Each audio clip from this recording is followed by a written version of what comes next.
morning. I'm Kenna Colley. I'm from Radford University. I'm the Dean of the College of Education and Human Development. And I'm Sharon Gilbert, and I'm the Assistant Director. And when we first started this, Kenna was the Director of the School of Teacher Education and Leadership in the College of Education and Human Development. And then she got a promotion, or I don't know what they call it. Fire. Something like that. So Radford University is in Virginia, in the Blue Ridge Mountains, the beautiful Blue Ridge Mountains. We're a state university, regional comprehensive university, who produce excellent teachers. So we want to just talk about our journey through this video evidence journey that we've been on for the last 2 years, and how we got it started and the lessons we've learned. I was at a AACTE national conference and went to one of the vendor booths, went to all the vendor booths, and was really looking at that next step of all of those sessions that AACTE said, your candidates, you need to coach them more, mentor them more, send them out more, do everything more. And so we were really looking at, we're out there in the fields a lot, and we are full-time faculty. We do not have doc students. You teach the classes, you supervise, you do everything.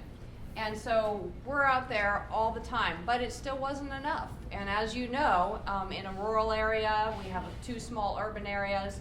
We can drive for a very long time, and then you get there and sometimes don't see what you want to see. So we needed a lot more snapshots of our candidates. So when we looked into different vendors, I chatted actually that conference with Adam, who's from Edthena. And so this is our 2nd year with Edthena, so we're still new.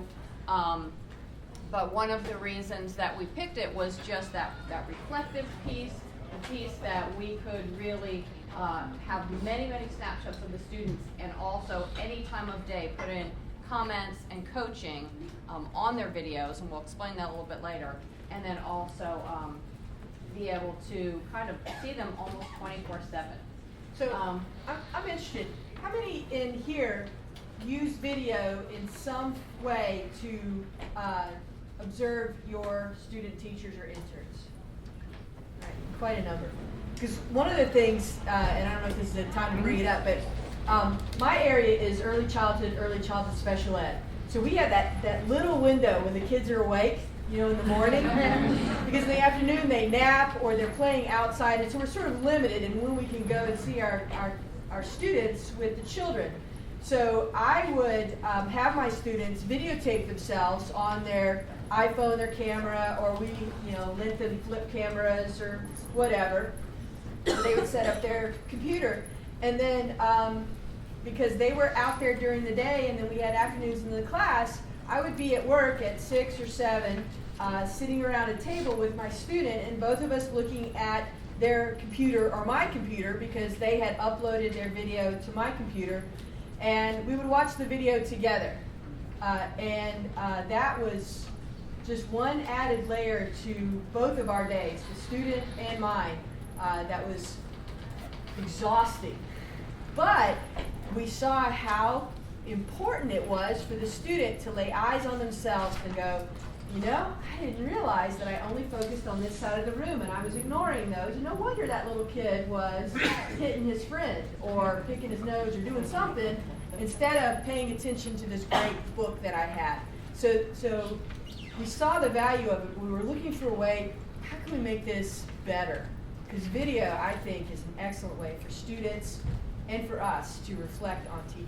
We really looked at it also from an accreditation standpoint. Of course, going to the CAEP conferences and hearing really those multiple points of data and how are we telling our story, showing our best selves, showing our candidates. So we really thought that focus was important, and that we really wanted video evidence as a data point for our accreditation story, and that we could really do some excellent inter-rater reliability and really improve our skills as supervisors. We have a very big teacher education unit with a lot of faculty, and one of the problems is that our supervision is all over the place, and we really needed to not standardize but be more consistent in what our coaching models look like and what our supervision models look like. And some faculty really are not real happy with that. because they've been doing the same thing for a long time, and it's hard to make changes sometimes. But under this accreditation umbrella, it is so important, especially with the national spotlight of, you know, I hate to say it, but the Fed's always telling us we're not doing a good job in teacher preparation. And we're like, well, gosh, you know, the days we work, we think we're doing a great job because we are working long and hard every day. And I don't think we could coach any more than we do. And our students almost live with us, you know. We spend so much time with them. And so we know we're doing a great job, but we wanted to really show that. So that national focus of, you know, on teacher ed and the feds and also the accreditation piece. We also just wanted, we were going towards that common rubric that's unit-wide. So you have dance education, art education, health and PE, elementary, secondary science using that same common assessment for clinical observation, which you're probably all doing this with your CAEP writing teams. That's how we tackled it, was with a CAEP writing team across disciplines. But really looking at that as candidate growth and candidate development. And this video piece is really one that have been so excited about because we have so many ways that we can look at standards in, you know, any kind of discipline and pick those out in our videos and use some common assessments. Yeah, and it's probably obvious, but one of the beauties of video is that you can go back to it. So if you missed something or you thought of another thing that you want to do, well, it's still there. So you can go back and look at it. Whereas, you know, student presentation or something like that, or just the students teaching and you didn't capture that, it's gone. It's already passed. So we're going to kind of talk about, you know, we're setting the context from why we adopted video performance and decided to go with Edthena. Changes to fieldwork and coursework, shifting faculty mindsets. We're still on that journey. Common challenges to anticipate if you're doing this, and questions and answers hopefully at the end of our session. Do you have our beautiful picture of Virginia? I do. Where we are? There we are. Wow. Blue Ridge Mountains, Virginia. Okay, they don't have the food and the shopping they have up here, so it's good. But we do love where we live, and I've been at Radford University for 20 years, so it's a wonderful place. Okay. So one of our challenges, how do we facilitate a video process? So we did go to the whole school teacher of education leadership to get buy-in. And we did that the spring before we started Edthena, and we had the 86% buy-in, which is what you're supposed to get about. And people were like on board. They were like, yeah, this is great. We're happy about this. This would be perfect. This is exactly what we need. This will make our job so much easier. And so we were like, wow, this is great. Everybody is really giving us great feedback. That's what they said that spring. And then we were like, okay, we're going to roll this out and start using it. And that's when some of the difficulties started. Like, we never agreed to this. And so that was tough because we were like, wow, we really thought we had buy-in. And it's one of those moments where you feel very naive again in your long career. And one thing that we did, and we highly recommend, because as Kenna said, we were videotaping already. We were in the schools, we were using it, is we probably didn't emphasize that enough with our faculty, that you're already doing this thing, this videotaping. Now, this platform, it's going to make it a lot easier, so much easier. And one thing that we did do that was smart was we piloted it. So we didn't just say, all right, everybody's doing it. We had, I know at least Brooke, is there someone else? Darren. Brooke and Darren. So we had two faculty who were technologically, they were comfortable with technology. And so they piloted it with their group of students so that they got their feet wet and they could come back and say, Kenna's right about this. This is really a good thing. They never like that word.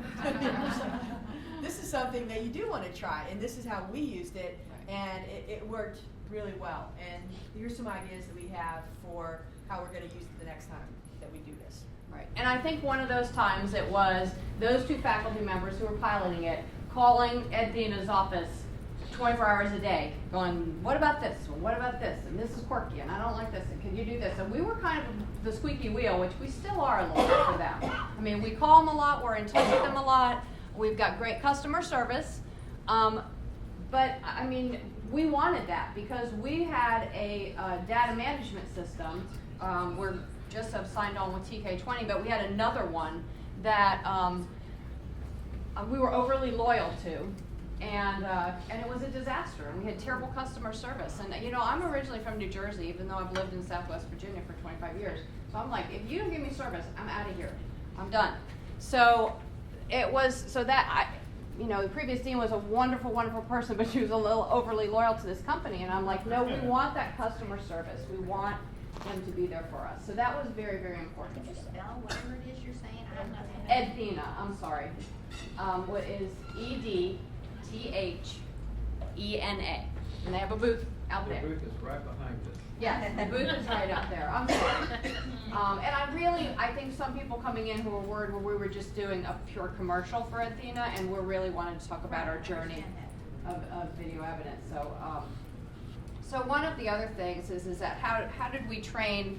Well, I want to go back and say about the video process. We were not using anything secure. We had videotapes on flash drives. We had it on their computers, their phones, and all over the place, and that's really not that secure. Now we know that when we go to our regional superintendents and they're concerned about this, you know, from this company, we've been able to say we have military encrypted security, we have a private policy, federal private policy statement, and all that, and that's helped a lot, because what I also tell our superintendents, we do a regional superintendent's breakfast once a month. And I'll say, you should be a lot more worried about what those kids are videotaping on their iPhones in your schools than what our candidates are videotaping for performance evidence. And they've been like, huh. I'm like, do you want me to show you some of the YouTube videos from your school divisions? Because I can pull them up. But your kids are taping out there. So the security piece was a concern for us, and we feel better about it because we do feel like we have a secure site. How to train our candidates for video reflection. Now, we know reflection is part of teacher ed. And that's hard to get. How did your lesson go? Good.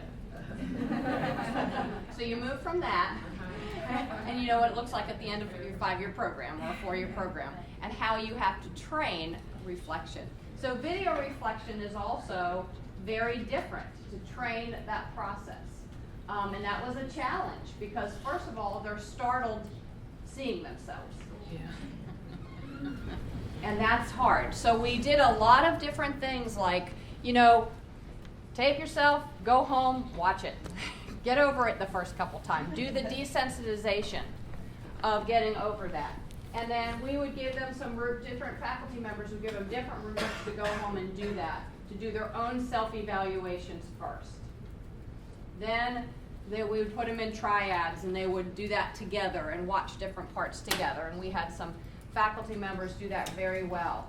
We have a co-placement model at Radford University that we're in our 11th year. And we co-place special education and general education interns in the same classrooms together. And it's a very, very effective model.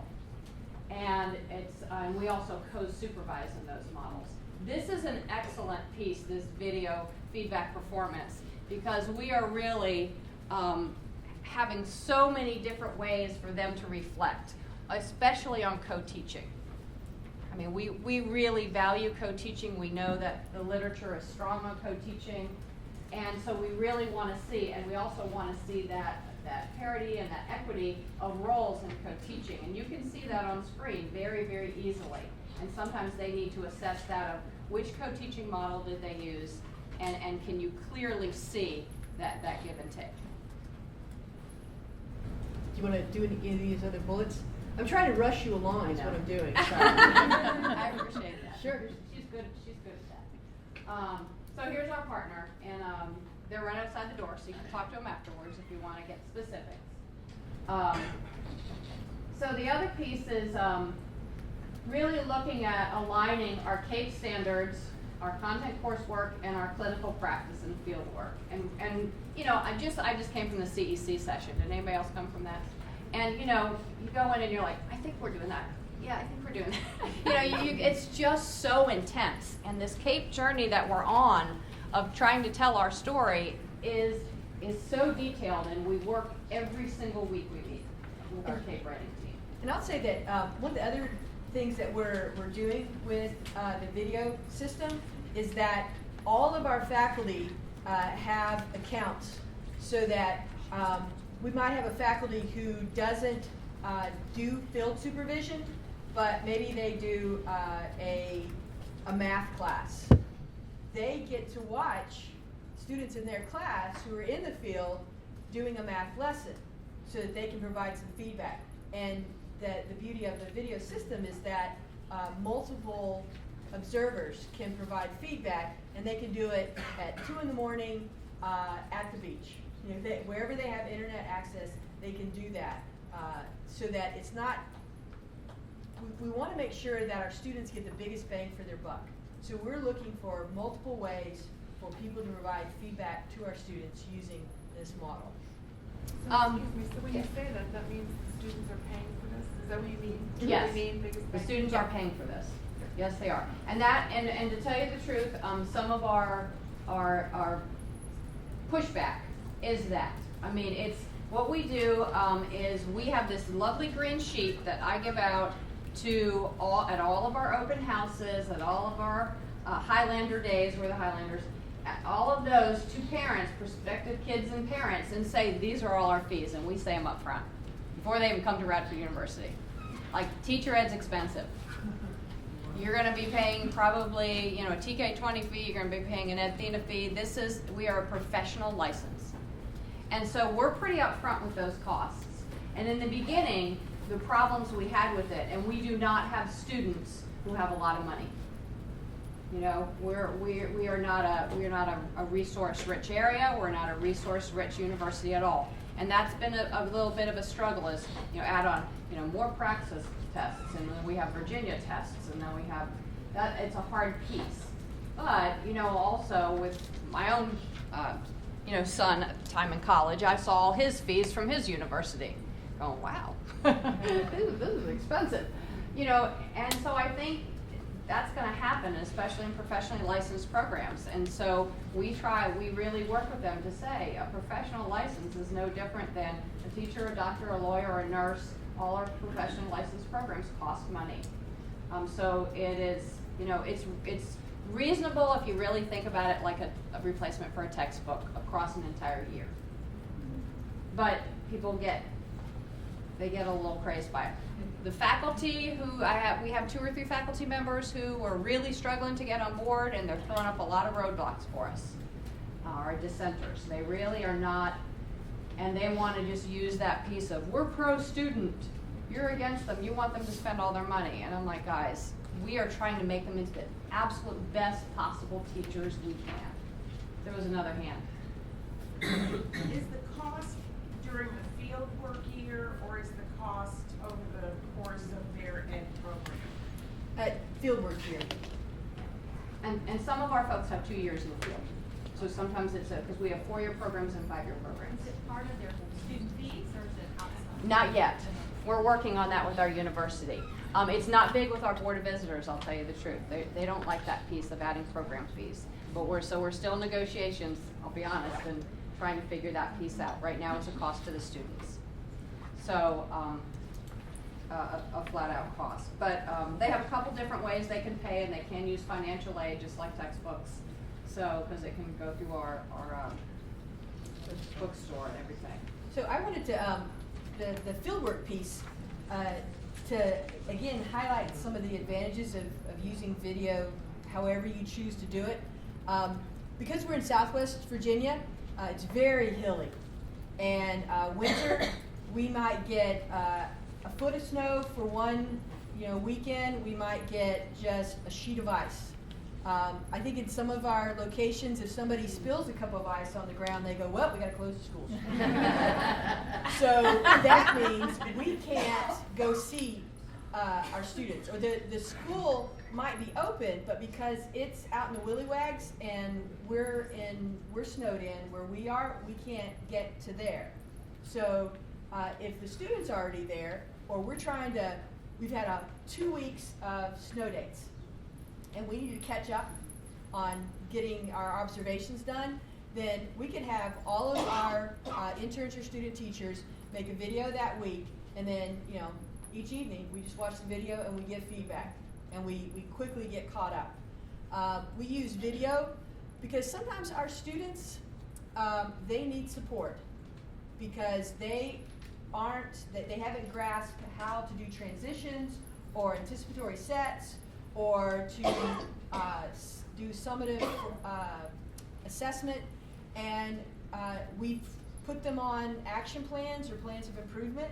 So we have them do some extra videos so that we are keeping an eye on their progress, and also they are seeing their progress. So when we tell them you're not engaging the children, we can specifically point to it. Do you see what we're talking about right there? And hopefully they go, you know what? You aren't just being mean to me. I wasn't engaging those students. Question?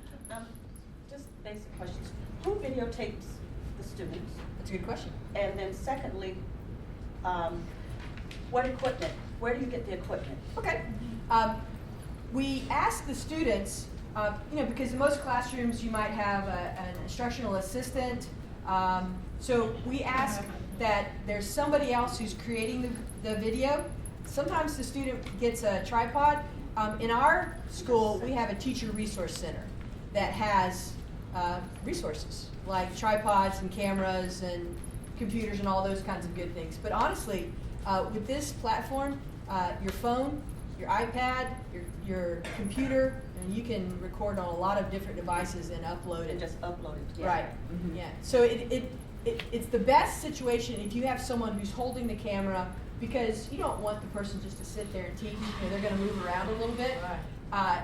So that they can follow it. And then if there's something interesting happening over here and the student's not responding to it, that the teacher, shows the kid poking the other kid, and the teacher's just, our student teacher's just talking away, so that we can bring that up to the student and say, well, weren't you paying attention over here to what was happening? So it's best if you have somebody that's working the camera, but it still works even if you don't. So how do you do this with students, videoing the students in the classroom? The children? Permissions, yes. Okay. A lot of schools, they, right at the beginning, parents sign something saying for educational purposes, my child's going to be videotaped. If the principal says, yes, we have that, but we would like you as a university program to send something out. So we have something that's created as well that goes out. Because especially with the younger children, it's not uncommon that some of our children in the classroom, they're foster kids, and so they can't be in the video. So we stand right, we have the student do the camera right behind that kid's head, or the child's over doing something else. Was there another? Yes. I may be ahead of this. What is the role of the cooperating teacher or the site support provider in all of this? That's a great question. We are just entering year 2. And so the first year is, and this is kind of my rule in general, is you want your faculty to get good at something before you open it up to your cooperating teachers. So the cooperating teachers are our partners, but last year we did not have them on board to go in and also be Edthena users, because I really like our folks to be more comfortable with the tools, good about using it themselves, figuring out what kind of menus we're going to use, things like that, before we do that. So that's in the works for probably this fall, training on that piece with our cooperating teachers. They do not have to pay for it. They have the same access that university supervisors do. And they would have the same exact access and could put in the same kind of comments. And honestly, one of the things that I'm looking forward to when we get our cooperating teachers involved is we've got some great teachers of young children, but the feedback that they provide to our student teachers and our interns, they sometimes don't want to be, you just really messed up on that one, or they're afraid that they're going to affect that student's progress through the program, when we want them to be honest, not brutally honest, but honest, and say that wasn't your best work. Here's some suggestions. And so we have the opportunity to use video in that way to look at it with our cooperating teachers and say, so what did you think about this? How would you talk to the student about this? So I saw one more question, and yeah.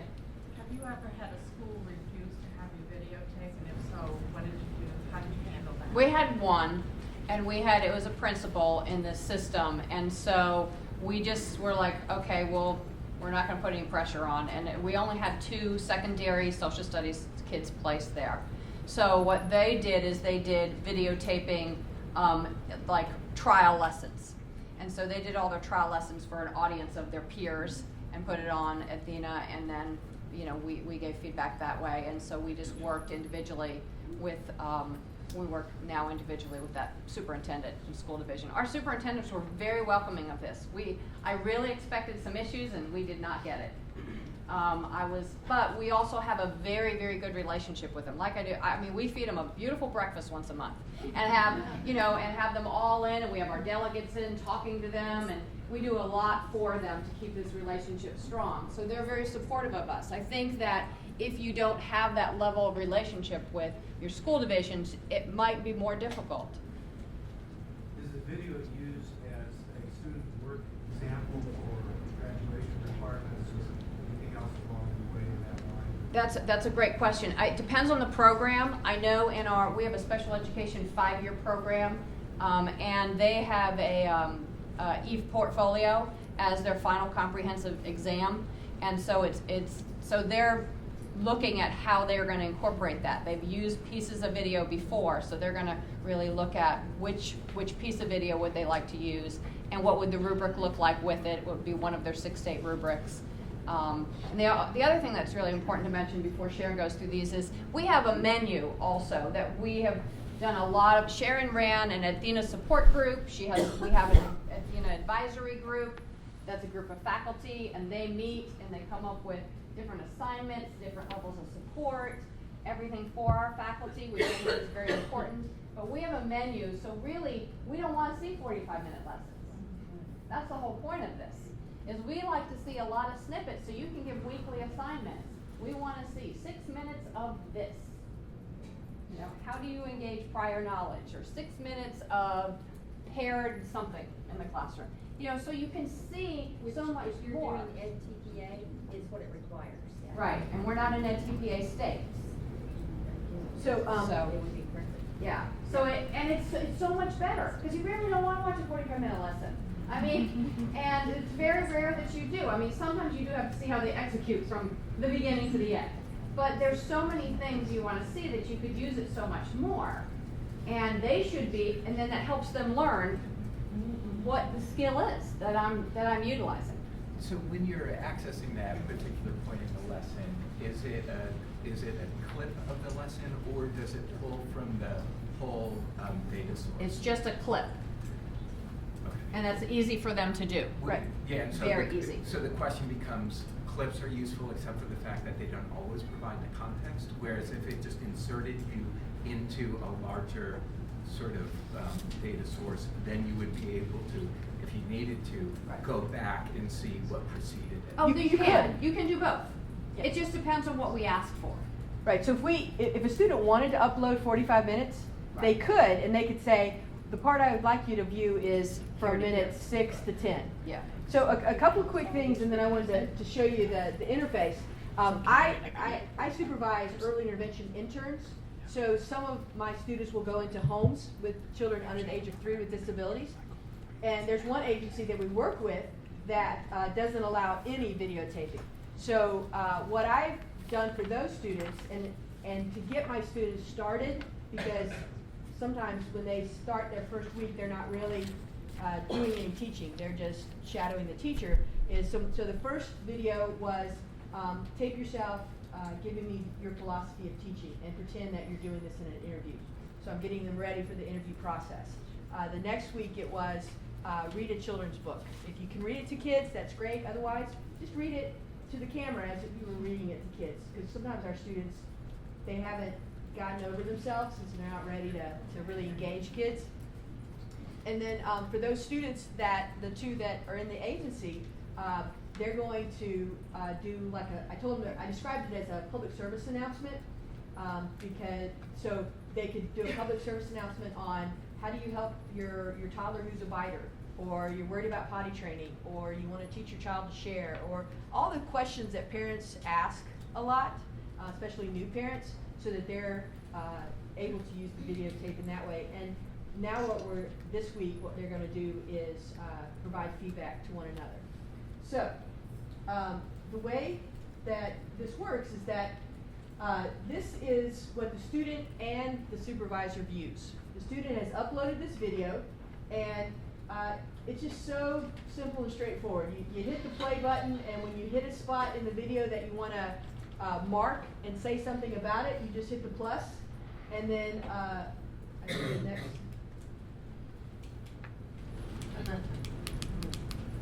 There you go. And then what pops up is your choices.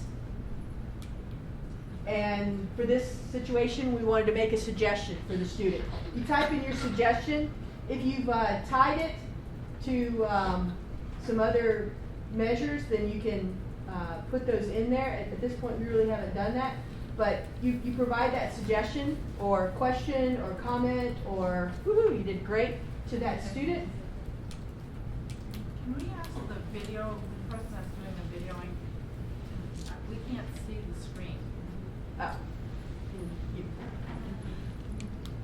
And these up here are question, suggestion, strength with a little thumbs up, and notes. So those little 4 boxes up there are the things that you can click on as you're watching. So can you advance it? Because it's I'm not working. All right, advance again.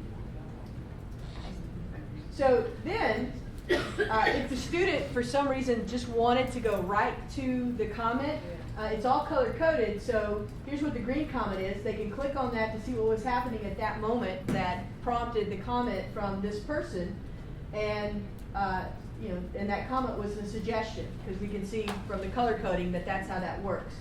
You notice it also has the reply, and this is the piece that we're getting our students to do, because we might say we might have a question like, what was this an expected student response?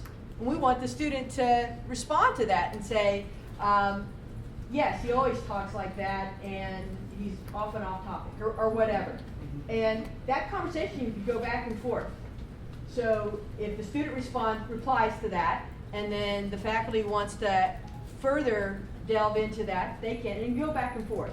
Or if this video is available for the whole class to see, for the students' peers to see in the seminar, then they can chime in.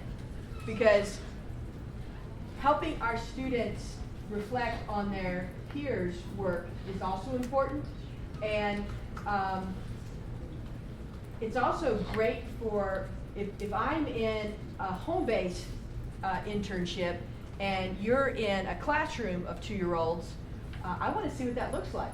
But I don't have time during my placement to not be there and go see you and add another person into that classroom to change the dynamics. But I can watch your video of you teaching in that 2-year-old classroom, and now I get to see what that looks like, because I didn't get to do that.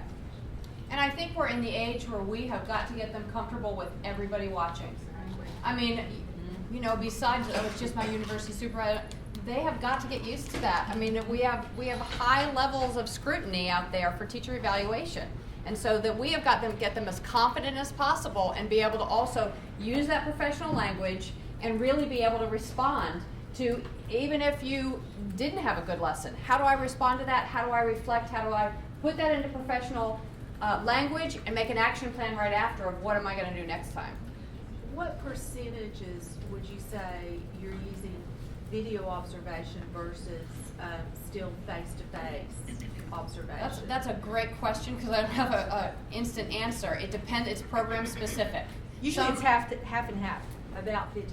Right. So if a supervisor typically goes every week because they've got a school where they've got several teachers there, then they might go 1 week and see people, and it might just be step in, see how things are going, not an actual sit down and fill something out.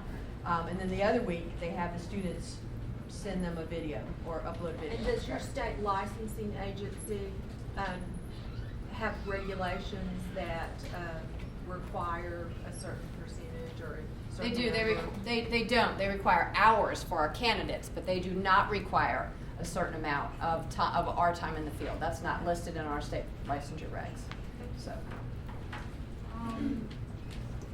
At your university, is this Edthena program completely replacing the face-to-face No, observation? not at all. No, Or not is at all. this used as a supplement? Supplement only, yeah. And Which that- is that more, you know, more coaching, more time with our candidates as much as possible. feedback. And that- go ahead. That's something to get the students comfortable with.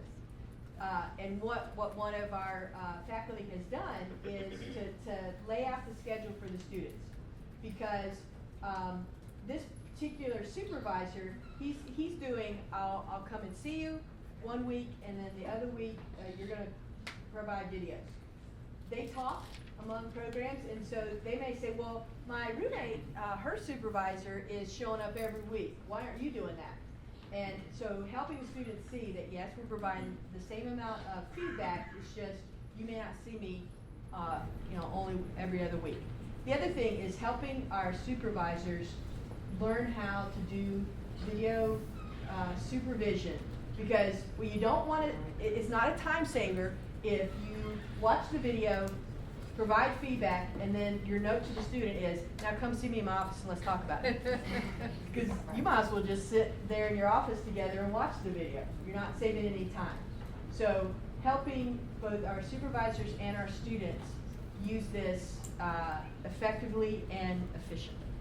So 2 other ways to look at changing coursework. We do curriculum mapping for all of our programs as part of, which is obviously a good idea, and we have to do it all the time. Because as much as the standards change across all of our disciplines.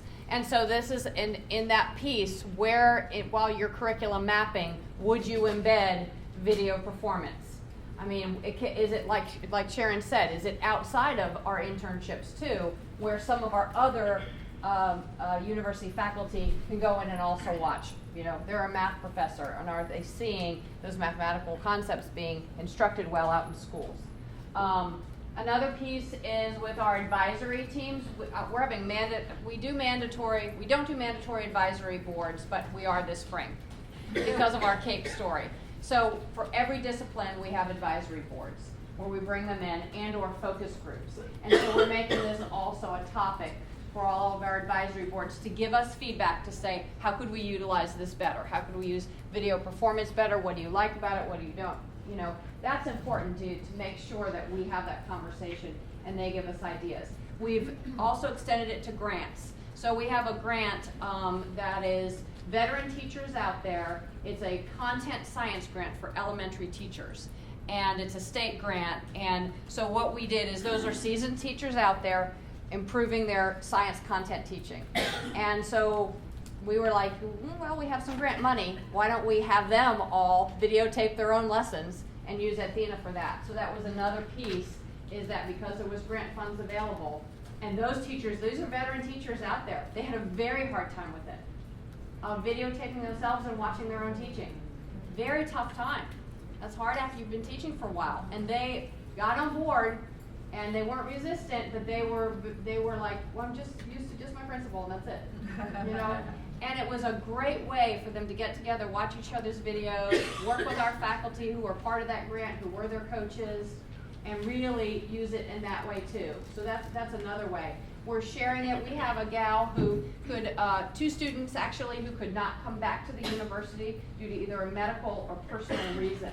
And so they have to be 4 hours away from us. And so I met with one of our faculty members the other day, and he's like, how many times do I have to drive up there? And I'm like, you're not driving up there. You're driving up there once. And you're connecting with the school, and then she's going to pay for the Edthena piece, and you're going to get weekly videos with that student. And that's how we can also individualize and support our students in finishing when something traumatic or chaotic comes into their lives and they can't come back to the university. So that was another great piece. Another piece is we had a faculty member whose father fell and broke his hip. and she was the caretaker that had to go across the state and take care of him. That's when the big 2-week unit that the students had been teaching was culminating. It was their performance unit. And so those are the most important lessons to see. So every single one of them had to be videotaped, and she could give lots and lots of feedback from across the state while she was, sitting in the rehab facility with her dad day after day. So that was another piece we were like, oh, we didn't even think about that. Is there any capacity to watch the teacher live in this platform? No, not that I know of.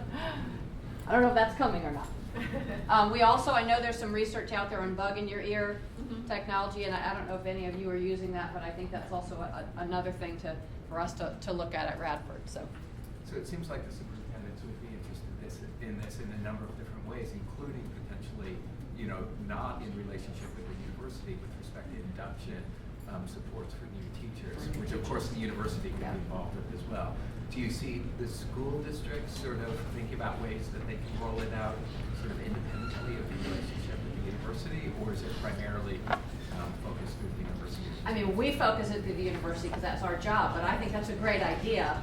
And I think that with this one system that we're using it with those veteran teachers through the grant, they're having those aha moments of going, oh, our speech pathology folks are thinking about this, our social worker folks are thinking about this. So as we get out and talk about it, they're like, oh, we could see some uses and for if you this. think about parent-teacher conferences, there's a profound opportunity to be able to showcase different. Right. And we're running out of time, and I didn't go into all of the features that are in here. I would encourage you that, especially with this company, if you're interested in talking to them, they're great about explaining their features in more depth than we are. So I know that we're going too fast because we don't have enough time. The other thing is there's a new book out by Jim McKnight, and I still don't know the title. Remember the title? Focus on teaching. It's on video coaching, and it's an excellent, excellent book. So some of our faculty members did a little book study with that and are utilizing the principles of Jim McKnight's instructional coaching work, and it's all about video coaching. So I'm like, what good timing. So we're going to really look into expanding that. Jim McKnight. His instructional coaching things we've used for years, but this is particular to video coaching. So that's great timing because we're thinking, okay, more book studies and everything for our faculty for this. So we went through this way too fast because we had no time. So I think it's 10 o'clock and we have to end. So make sure that you fill out the little form is what I was supposed to say. Do we have 10:15? Oh, we have to 10:15. Dang. Oh, okay. I thought we had till 10. I don't Okay. have anything else to say. I have two questions. Okay.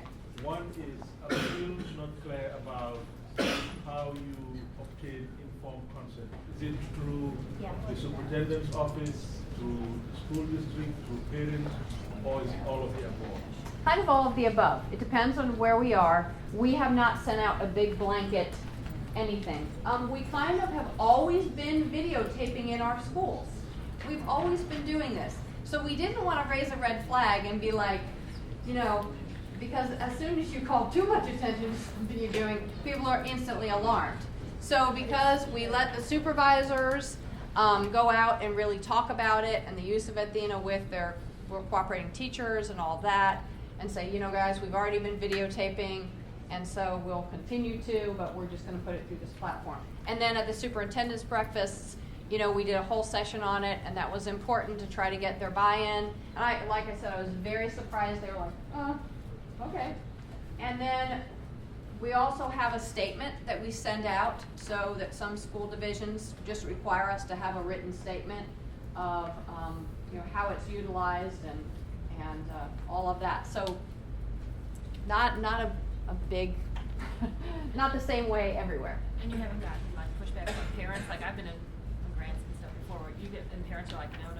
So then you've got to position the camera so that trap's not in there and all of that. Right, and we haven't gotten that a lot yet. I think one of the things that helps us is that we have a lot of student teachers and they've been out there for years and years and years. So I think that has helped us some, is that once again, we've done a lot of videotaping. We haven't violated any great rules.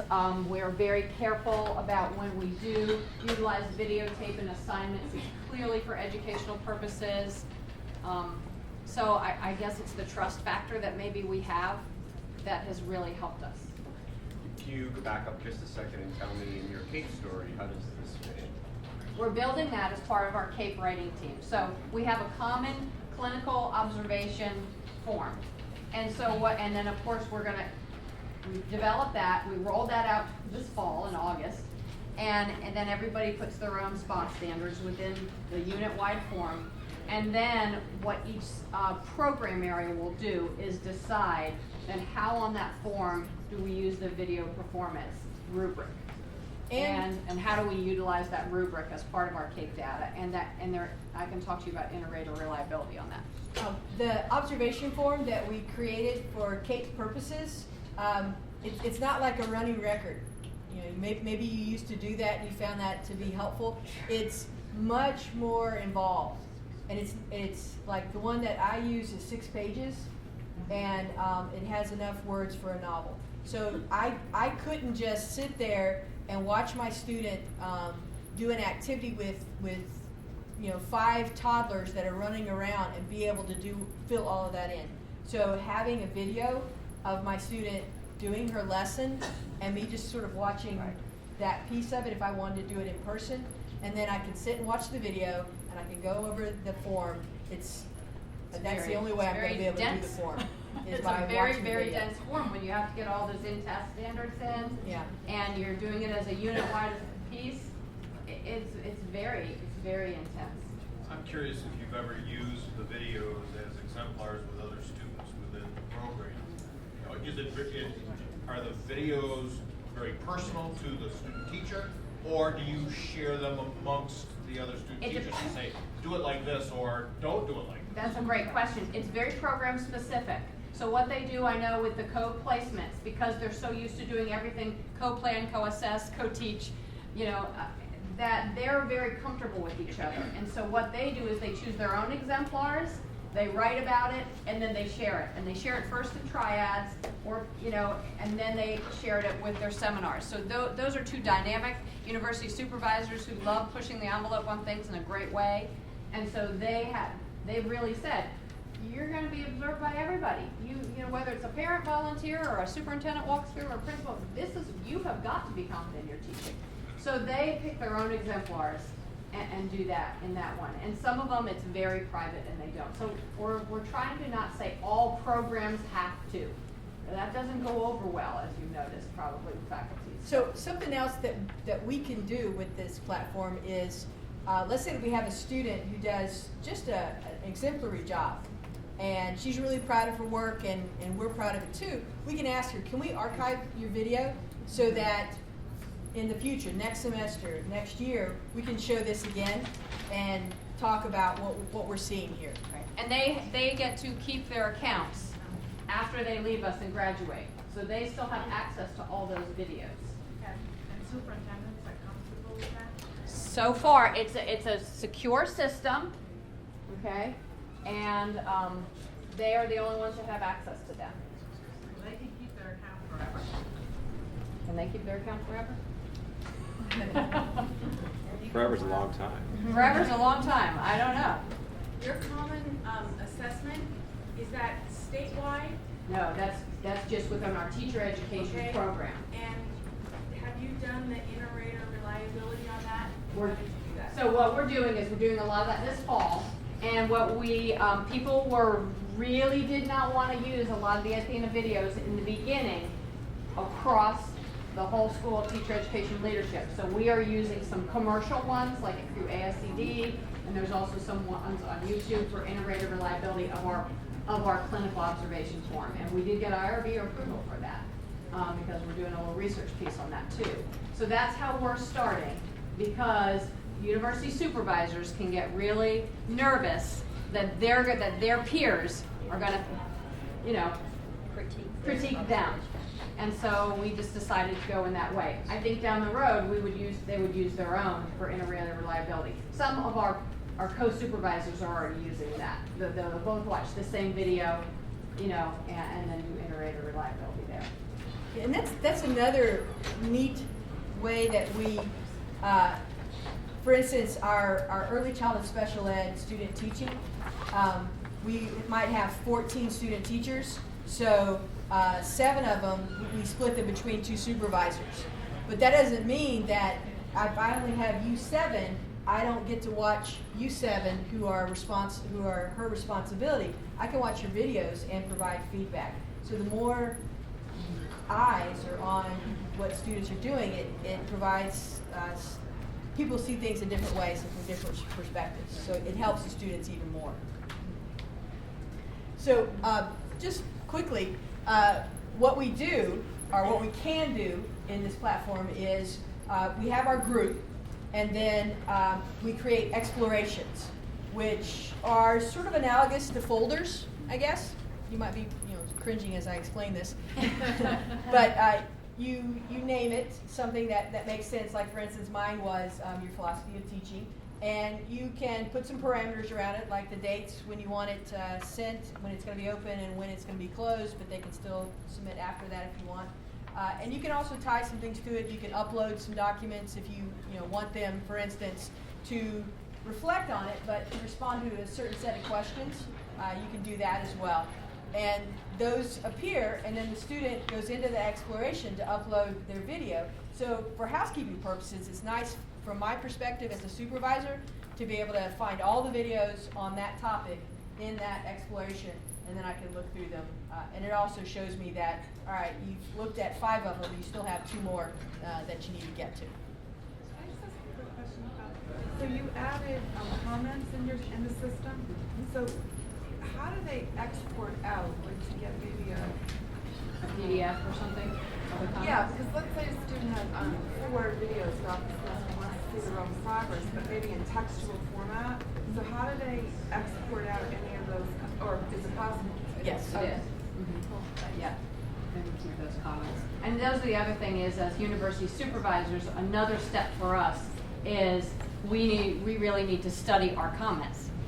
Just like we need to study the student's reflection, we need to get a little bit better at that. And so what are our themes in our comments, and are we really using the professional language and the language of our disciplines and of the standards back to our students, and being explicit enough, and are there enough commonalities across our programs, because we should be using some common language and some common techniques across our different teacher ed programs. And it's really hard because getting some people on board with this has been difficult, especially ones like art education and dance education and some of those out there.